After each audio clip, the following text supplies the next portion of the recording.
Assalamualaikum warahmatullahi wabarakatuh. Saya Titi Saura Benarosa dengan NIM 192231012.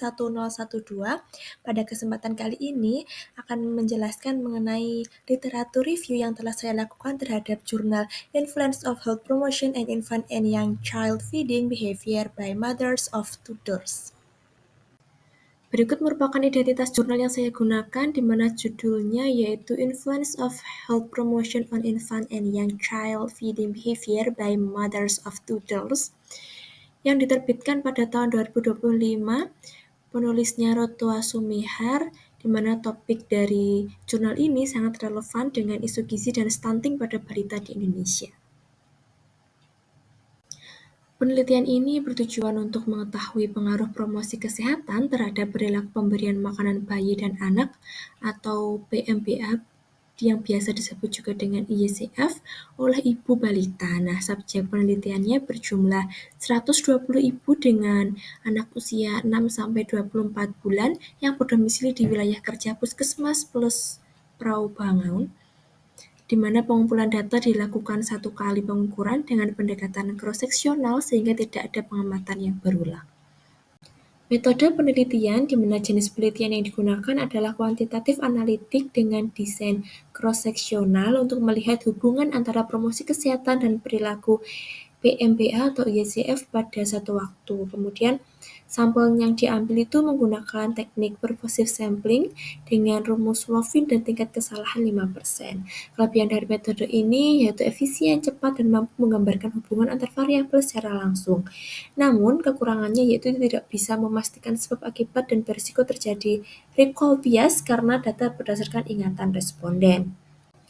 Data dikumpulkan melalui wawancara dengan kuesioner terstruktur, kemudian analisis dilakukan secara bertahap, di mana analisis univariat untuk melihat karakteristik responden, kemudian bivariat menggunakan uji Chi-square untuk menguji hubungan promosi kesehatan dan perilaku PMBA. Dan dilakukan pula analisis multivariat dengan regresi logistik untuk mengontrol faktor perancu. Hasil akhirnya disajikan dalam bentuk tabel frekuensi, cross-tabulation, odds ratio, dan nilai P. Instrumen penelitian berupa kuesioner telah melalui uji validitas dan reliabilitas. Validitas memastikan bahwa pertanyaan benar-benar mengukur variabel PMBA dan promosi kesehatan mengacu pada standar Kemenkes dan WHO. Terkait reliabilitas diuji dengan Cronbench alpha di atas 0,7 yang menunjukkan konsistensi tinggi. Selain itu, enumerator dilatih agar proses wawancara seragam dan hasilnya lebih konsisten. Penelitian ini memiliki dua potensi bias utama, yaitu recall bias karena responden harus mengingat pengalaman promosi kesehatan, dan selection bias karena menggunakan teknik purposive sampling. Untuk meminimalkannya, peneliti melakukan pelatihan enumerator menggunakan kuesioner terstruktur serta meminta informed consent atau IC agar partisipasi bersifat sukarela dan etis. Hasil penelitian menunjukkan 70% responden pernah menerima promosi kesehatan dengan sumber utama yaitu posyandu sebanyak 60,7%.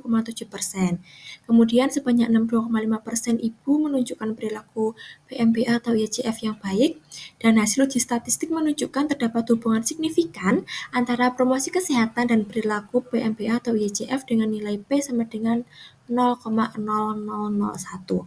Artinya, promosi kesehatan berperan penting dalam peningkatan perilaku pemberian makan bayi dan anak. Kesimpulannya, promosi kesehatan berpengaruh signifikan terhadap perilaku PMBA.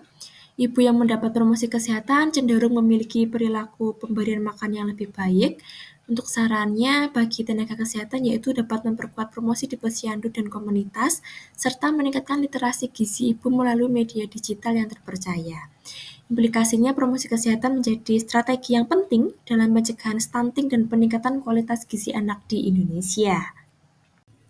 Demikian presentasi yang dapat saya sampaikan. Sekian, terima kasih. Wassalamualaikum warahmatullahi wabarakatuh.